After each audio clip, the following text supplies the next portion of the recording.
Quand on regarde de près l'évolution des revenus en France, on voit un fossé qui se creuse entre les salariés et les dirigeants. Je ne parlerai pas du cas trop facile du patron de Stellantis qui touche 100 000 € par jour.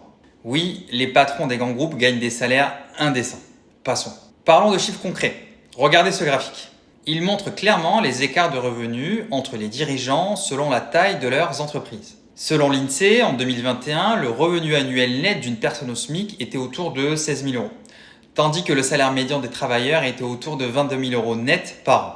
Donc maintenant, combien gagnent les chefs d'entreprise en France ? Eh bien cela dépend de la taille de l'entreprise. Ça commence en moyenne à 30 000 € annuels pour ceux qui ont entre 0 et 1 salarié, et cela monte jusqu'à 79 000 € pour ceux qui ont entre 20 et 49 salariés. Et pour ceux qui ont plus de 50 salariés, on parle d'une moyenne de plus de 100 000 € net par an. Alors comment on peut interpréter ces chiffres ? En moyenne, un chef d'entreprise qui a plus de 50 salariés gagne 260% de plus que le salaire médian, soit à peu près 1 900 € net par mois. La question à se poser est la suivante. Quelle différence de salaire est acceptable entre un dirigeant et ses salariés ? Oui, le dirigeant de Stellantis qui gagne l'équivalent de 70 SMIC par jour, ça n'a absolument aucun sens. On parle ici de partage de richesse équitable. Selon les dernières statistiques, les rémunérations des dirigeants ont augmenté entre 20 et 30% sur les 10 dernières années en France, tandis que les salaires n'ont progressé que de 5 à 10% en prenant en compte l'inflation. Cette inégalité dans l'évolution des salaires nourrit un sentiment d'injustice et de frustration. La majorité des salariés restent coincés dans des salaires peu rémunérateurs, dont plus de 3 millions de travailleurs au SMIC qui se battent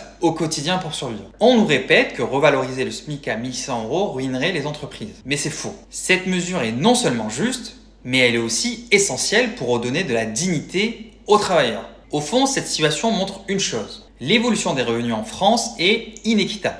Tant qu'on n'agira pas pour redistribuer équitablement, ce fossé ne fera que s'élargir. Et ce fossé, c'est la fracture de notre société. Nous avons besoin d'un changement. Revaloriser les salaires, c'est redonner la réelle valeur du travail pour qu'enfin tout le monde puisse vivre dignement.